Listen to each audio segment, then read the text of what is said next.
আসসালামু আলাইকুম প্রিয় শিক্ষার্থী বন্ধুরা, কেমন আছেন? আশা করি এই মুহূর্তে আপনারা খুব ব্যস্ত সময় পার করছেন। আজ আমি আপনাদের সামনে লাল নীল দীপাবলি বইটি নিয়ে হাজির হয়েছি, অর্থাৎ হুমায়ুন আজাদ স্যারের লাল নীল দীপাবলি বই থেকে যেই সকল প্রশ্ন খুবই গুরুত্বপূর্ণ, এইরকম প্রশ্ন প্রায় 280টির মতো প্রশ্ন আছে। আমি এই প্রশ্নগুলি একত্রে নিয়ে হাজির হয়েছি যাতে আপনাদের সুবিধা হয়। আশা করি প্রথম থেকে শেষ পর্যন্ত আমাদের সাথে থাকবেন এবং এই প্রশ্নগুলি এক নজরে দেখে নেবেন। স্বাধীনতাহীনতায় কে বাঁচিতে চায় হে, কে বাঁচিতে চায়? চরণটি রচনা করেন রঙ্গলাল বন্দ্যোপাধ্যায়, যেটি পদ্মিনী উপাখ্যান 1858 সালে প্রকাশিত হয়েছিল এই কাব্যটি। রঙ্গলাল বন্দ্যোপাধ্যায়ের আরও কিছু কাব্য হলো কর্মদেবী, সুরসুন্দরী এবং কাঞ্চি কাবেরী। বাংলা কবিতায় আধুনিকতা আনেন মাইকেল মধুসূদন দত্ত। আর মাইকেল মধুসূদন দত্ত 1824 সালে জন্মগ্রহণ করেন এবং 1873 সালে মৃত্যুবরণ করেন। মাইকেল মধুসূদন দত্তের ইংরেজি ভাষায় রচিত দুটি কাব্য হচ্ছে ক্যাপটিভিটি এবং vision of the past. Michael Madhusudan Dutta Bangla কবিতার ভুবনে আসেন 1859 সালে এবং মাইকেল মধুসূদন দত্ত যে কাব্যের মাধ্যমে বাংলা কবিতা আসেন তার নাম তিলোত্তমা সম্ভব কাব্য। তিলোত্তমা সম্ভব কাব্যটি একটি 4 সর্গের আখ্যায়িকা কাব্য। মাইকেল মধুসূদন দত্তের প্রধান কাব্য মেঘনাদ বধ কাব্য। মেঘনাদ বধ কাব্য একটি 9 সর্গে রচিত কাব্য। মেঘনাদ বধ কাব্য প্রকাশিত হয় 1861 সালে। মাইকেল মধুসূদন দত্তের আরও কিছু কাব্যগ্রন্থ হচ্ছে ব্রজঙ্গনা কাব্য, যেটি 1861 সালে প্রকাশিত হয়। বীরঙ্গনা কাব্য 1862 সালে প্রকাশিত হয় এবং চতুর্দশপদী কবিতাবলী 1866 সালে প্রকাশিত হয়। মেঘনাদ বধ কাব্যের নায়কের নাম হচ্ছে রাবণ এবং বাংলা ভাষায় সর্বপ্রথম সনেট রচনা করেন মাইকেল মধুসূদন দত্ত। মাইকেল মধুসূদন দত্ত প্রথম সনেট লিখেন 1860 সালে, যার নাম প্রথমে দিয়েছিলেন চতুর্দশপদী কবিতা। মাইকেল মধুসূদন দত্তের প্রথম সনেটটি পরে পুনর্লিখিত হয়ে নাম পায় বঙ্গভাষা। কায়কোবাদের অন্যান্য কাব্যগ্রন্থগুলো হল মহাশ্মশান কাব্য 1904 সালে যেটি প্রকাশিত হয়, মহরম শরীফ কাব্য 1932 সালে এবং শিব মন্দির 1938 সালে এবং গৃহবিলাপ 1870 সালে এবং অশ্রুমালা নামক কাব্যগ্রন্থটি 1895 সালে প্রকাশিত হয়। পানিপথের তৃতীয় যুদ্ধ অবলম্বনে কায়কোবাদ রচনা করেন মহাশ্মশান কাব্য। কায়কোবাদ একজন মহাকবি, আর মহাকবির মহাশ্মশান কাব্যটি পানিপথের তৃতীয় যুদ্ধ অবলম্বনে রচিত। নবীনচন্দ্র সেন লিখেছেন পলাশীর যুদ্ধ, কিউপ্রেটা, রৈবতক, কুরুক্ষেত্র এবং প্রবাস। এই মহাকাব্যগুলো নবীনচন্দ্র সেন লিখেছেন। এই মহাকবি যে মহাকাব্যগুলো লিখেছেন তার মধ্যে রৈবতক, কুরুক্ষেত্র এবং প্রবাস, এই 3টা মহাকাব্যকে বলা হয় ত্রয়ী মহাকাব্য। হেমচন্দ্র বন্দ্যোপাধ্যায় লিখেছেন বৃতসংহার বীরবাহু কাব্য। রবীন্দ্রনাথ ঠাকুর বাংলা কাব্যের ভোরের পাখি বলেছেন বিহারীলাল চক্রবর্তীকে। বিহারীলাল চক্রবর্তী রচিত কবিতার বইসমূহ হচ্ছে সঙ্গীত শতক 1862 সালে, প্রেম প্রবাহিনী 1870 সালে এবং বঙ্গসুন্দরী, নিসর্গ সন্দর্শন, শারদামঙ্গল এবং সাদের আসন। মহিলা কাব্যের রচয়িতা সুরেন্দ্রনাথ মজুমদার এবং স্বপ্নপ্রয়াণ কাব্যের রচয়িতা দ্বিজেন্দ্রনাথ ঠাকুর। ভূদেব মুখোপাধ্যায়ের গ্রন্থের নাম ঐতিহাসিক উপন্যাস এবং গোবিন্দচন্দ্র দাস রচিত কিছু কাব্য প্রেম ও ফুল, শোকচ্ছ্বাস এবং মগের মূল্য। এশা কাব্যের রচয়িতা অক্ষয় কুমার বড়াল এবং ক্যাথরিন মুলেন্স রচিত বইটির নাম ছিল ফুলমণি ও করুণার বিবরণ। ফুলমণি ও করুণার বিবরণ প্রকাশিত হয় 1852 সালে এবং বাংলা সাহিত্যে প্রথম সার্থক উপন্যাস রচনা করেন বঙ্কিমচন্দ্র চট্টোপাধ্যায়। বঙ্কিমচন্দ্র চট্টোপাধ্যায় 1838 সালে জন্ম এবং 1894 সালে মৃত্যুবরণ করেন। আর ইনি জন্মগ্রহণ করেন হুগলি জেলার কোটালপাড়া গ্রামে। ভারতের সর্বপ্রথম গ্রাজুয়েট বঙ্কিমচন্দ্র চট্টোপাধ্যায়। বঙ্কিমচন্দ্র চট্টোপাধ্যায়ের উপন্যাস মোট 14টি। বঙ্কিমচন্দ্র চট্টোপাধ্যায়ের প্রথম ইংরেজি উপন্যাস হচ্ছে রাজমোহন সোয়াইপ, অর্থাৎ রাজমোহনের স্ত্রী।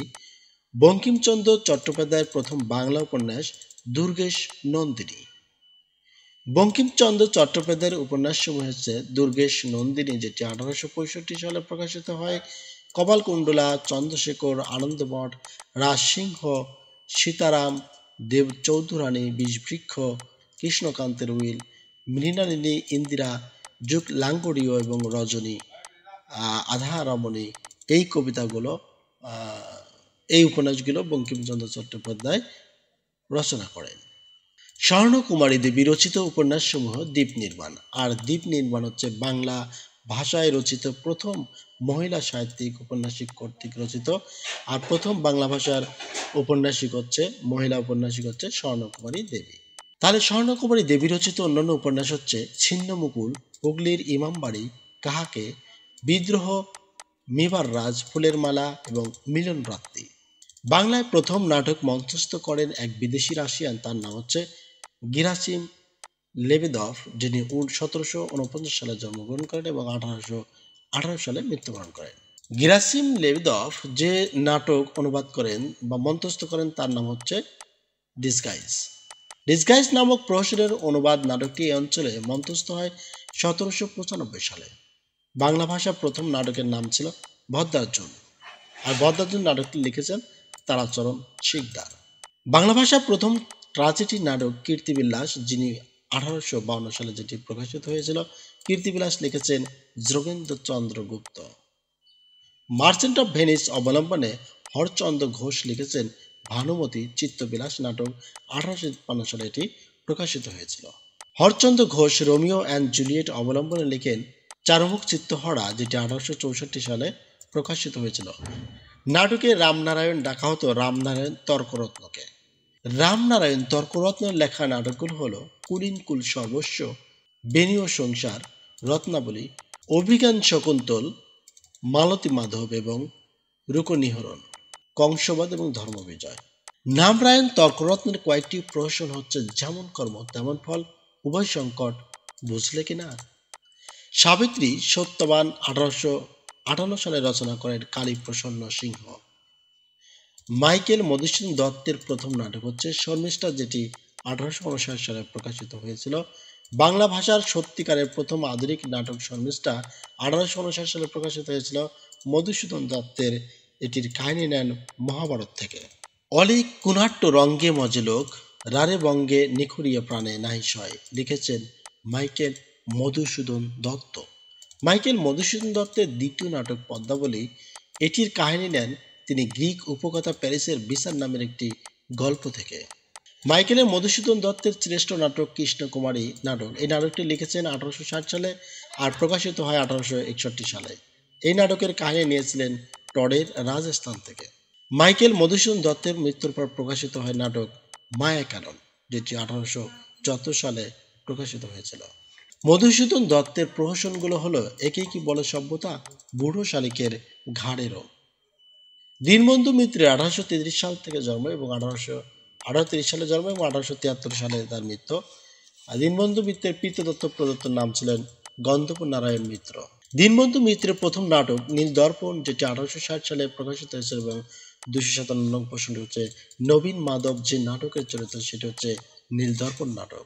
দীনবন্ধু মিত্রের অন্যান্য নাটক হচ্ছে নবীন তপস্বিনী, সদবার একাদশী, বিয়ে পাগলা বুড়ো, লীলাবতী, জামাই বাড়ি, কমলে কামিনী। মীর মোশাররফ হোসেন রচিত নাটকসমূহ হচ্ছে বসন্ত কুমারী, জমিদার দর্পণ।